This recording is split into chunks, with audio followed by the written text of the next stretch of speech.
तो दोस्तों वीडियो शुरू करने से पहले अगर आप हमारे चैनल पर नए आए हैं तो चैनल को सब्सक्राइब जरूर कर लें और पास में बेल वाले आइकन को भी जरूर दबा लें ताकि हमारे आने वाली वीडियो की नोटिफिकेशन आपको मिलती रहे। स्वागत है आप सभी का ग्रीनटन यूट्यूब चैनल में। आगामी प्रतियोगी परीक्षाओं को देखते हुए हमने ये तय किया है कि हम प्रतिदिन सुबह 6 बजे उत्तराखंड से संबंधित 30 महत्वपूर्ण यूनिक प्रश्न लेकर आएंगे, जो कि UKSSC के सिलेबस को ध्यान में रखते हुए तैयार किए गए हैं।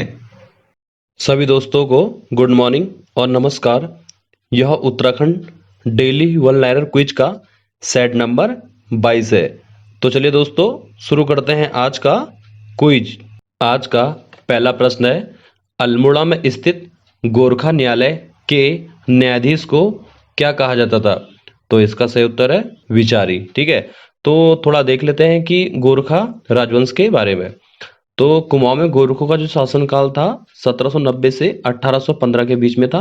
गढ़वाल में गोरखों का शासनकाल 1804 से 1815 तक था। हालांकि गोरखों ने गढ़वाल में पहली बार आक्रमण कब किया था? 1791 में किया था। तो यहाँ प्रश्न पूछा गया है कि अल्मोड़ा में स्थित गोरखा न्यायालय के न्यायाधीश को क्या कहा जाता था? विचारी। ठीक है, यानी कि गोरखों की जो अदालत होती थी वो कहाँ होती थी? अल्मोड़ा जनपद में। नेक्स्ट प्रश्न है, गोरखाओं के शासक मूल रूप से कहाँ के राजपूत थे? ठीक है, तो इसका सही उत्तर है राजस्थान के। ठीक है, जो गोरखा थे ये मूल रूप से कहाँ के थे? तो राजस्थान के। नेक्स्ट प्रश्न है, किस ग्रंथ में फतेह शाह की तुलना शिवाजी से की गई है?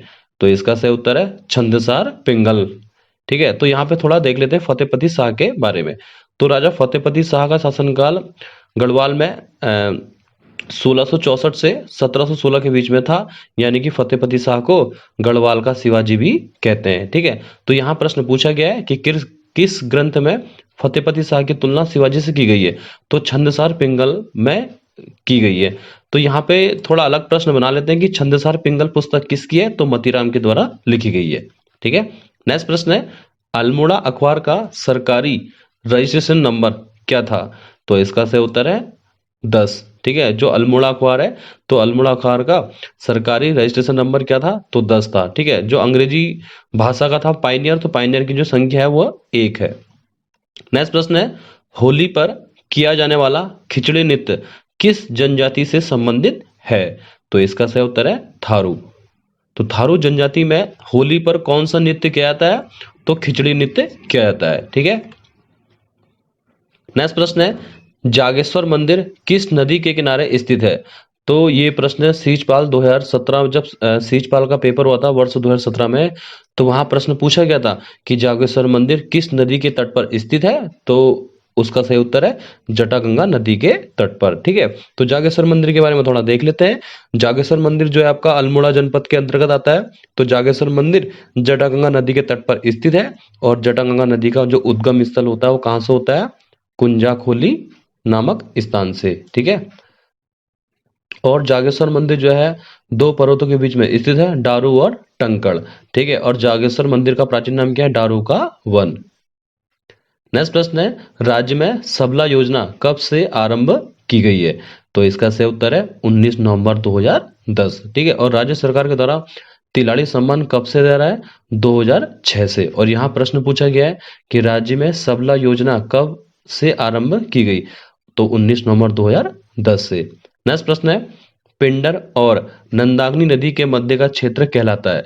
तो पिंडर और नंदाग्नि नदी के मध्य का जो क्षेत्र होता है वो क्या कहलाता है? बधान पट्टी। नेक्स्ट प्रश्न है, इंपोर्टेंट प्रश्न है, जो आगामी जो UKSSC के जो पेपर है इस टाइप के प्रश्न जो अब बोला जा रहा है, ये प्रश्न जरूर पूछा जा सकता है पेपर में। ठीक है, प्रश्न पूछा गया है कि डिब्रूगढ़ की बाढ़ नामक प्रसिद्ध डॉक्यूमेंट्री किसके द्वारा लिखी गई है? तो इसका सही उत्तर है नारायण थापा के द्वारा। नेक्स्ट प्रश्न है, उत्तराखंड में रॉलेट एक्ट को रद्द करने का प्रस्ताव किसने पारित करवाया था? तो उत्तराखंड में रॉलेट एक्ट को रद्द करने का प्रस्ताव किस व्यक्ति के द्वारा पारित कराया गया था? तो इसका सही उत्तर है गोविंद बल्लभ पंत के द्वारा।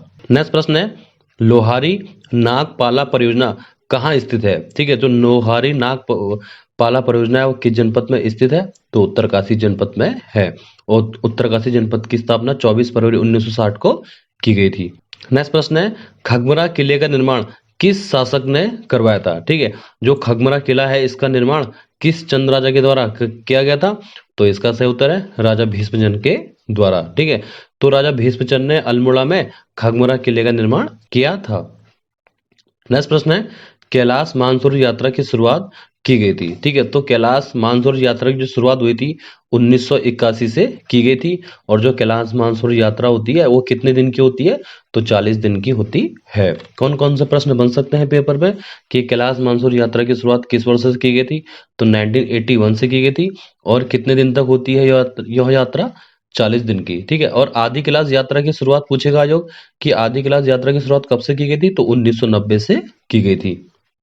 नेक्स्ट प्रश्न है, अखिल तारिणी देवी मंदिर किस जनपद में स्थित है? तो इसका सही उत्तर है चंपावत जनपद में। ठीक है, तो अखिल तारिणी देवी मंदिर को खिलपति मंदिर भी कहते हैं।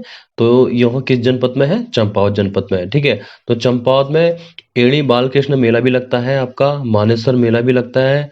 ठीक है, बगवाल मेला भी लगता है। नेक्स्ट प्रश्न है, पहाड़ का रेगिस्तान किस घाटी को कहा जाता है? ठीक है, तो इसका सही उत्तर है नेलांग घाटी। तो नेलांग घाटी किस जनपद में है? तो उत्तरकाशी जनपद में है। ठीक है, तो कौन कौन से प्रश्न बन सकते हैं नेलांग घाटी से? थोड़ा देख लेते हैं। प्रश्न पूछा जा सकता है कि नेलांग घाटी किस जनपद में? तो उत्तरकाशी जनपद में है। ठीक है, ठीक है, और पहाड़ का रेगिस्तान किस घाटी को कहते हैं? तो नेलांग घाटी को कहते हैं। ठीक है, अगर तीसरा प्रश्न पूछ सकता है कि उत्तराखंड का लद्दाख किस घाटी को कहते हैं? तो नेलांग घाटी को कहते हैं। और नेलांग घाटी कहाँ है? उत्तरकाशी जनपद में। नेक्स्ट प्रश्न है, इंपोर्टेंट प्रश्न है, आगामी पेपरों में आपको उत्तराखंड सब इंस्पेक्टर में आपको इस टाइप के प्रश्न देखने को मिल सकते हैं। ठीक है, आप इसको नोट भी कर सकते हैं। अल्मोड़ा की बेटी व पाकिस्तान की बहू आयरन पंत किस देश की सर्वप्रथम राजदूत बनी थी? ठीक है, तो इसका सही उत्तर है नीदरलैंड। नेक्स्ट प्रश्न है, गंग वाली गुफाएं किस जनपद में स्थित है? तो गंग वाली गुफाएं आपका धर्मजाली गुफा, ये सब आपका पिथौरागढ़ जनपद में है। नेक्स्ट प्रश्न है, नई टेरी को स्थापित करने के पश्चात किस वर्ष जनपद मुख्यालय को यहां स्थापित किया गया था? तो इसका सही उत्तर है 1989 में। नेक्स्ट प्रश्न है, राज्य की प्रथम निर्वाचित विधानसभा में कुल निर्वाचित महिलाओं की संख्या है? तो इसका सही उत्तर है 4। ठीक है, तो प्रथम विधानसभा चुनाव कब हुए थे? तो 14 फरवरी 2002 को हुए थे प्रथम विधानसभा चुनाव। तो उस समय कितनी महिलाओं की संख्या थी जब वो विधानसभा हुआ था? तो 4 महिला थी। नेक्स्ट प्रश्न है, पखवा गसेरी तथा मलिथा की कूल नामक कविताओं के लेखक हैं? वेरी वेरी इंपोर्टेंट है, मोस्ट इंपोर्टेंट प्रश्न है, उत्तराखंड साहित्य से संबंधित है। ठीक है, कि पखवा गसेरी व मलिथा की कूल नामक कविताओं के लेखक हैं? तो इसका सही उत्तर है भोलादत्त देवरानी।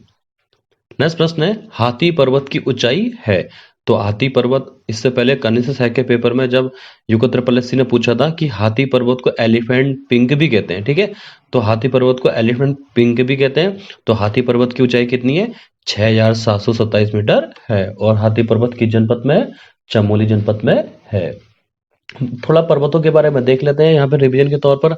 माणा की हाइट है 7272। पंचाचूली पर्वत की हाइट है 6904 मीटर।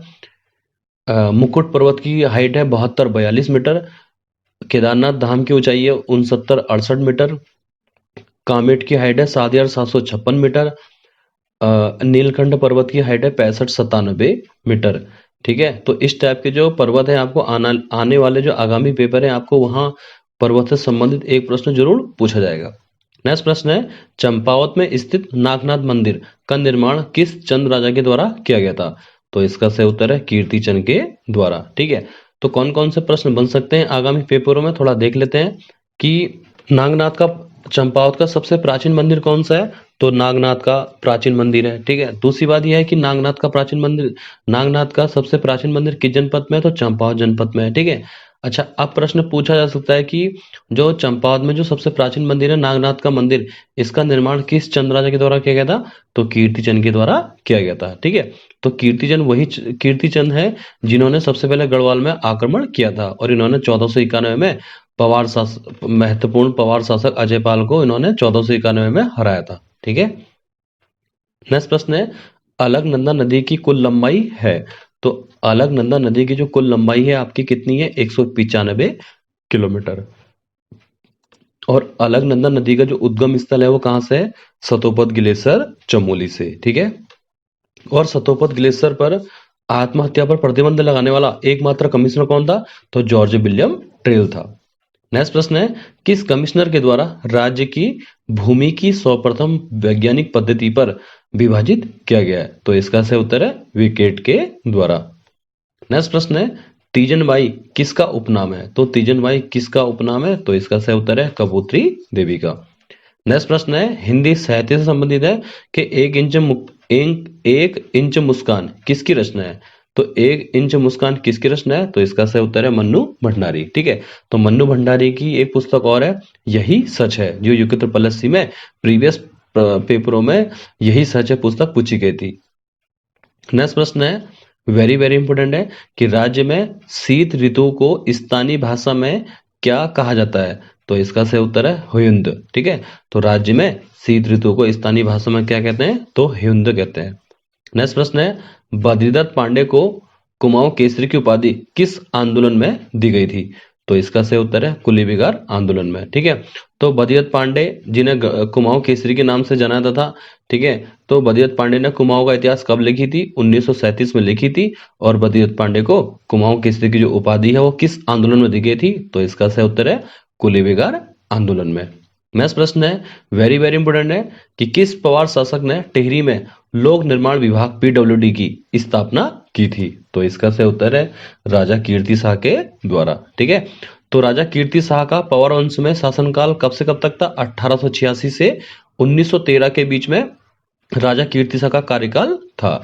कीर्ति शाह ने कीर्तिनगर की स्थापना 1896 में की थी, जो अलकनंदा नदी के तट पर स्थित है। और राजा कीर्ति शाह ने कीर्तिनगर की स्थापना की थी। और कीर्तिनगर का प्राचीन नाम क्या है? बिलोली गांव।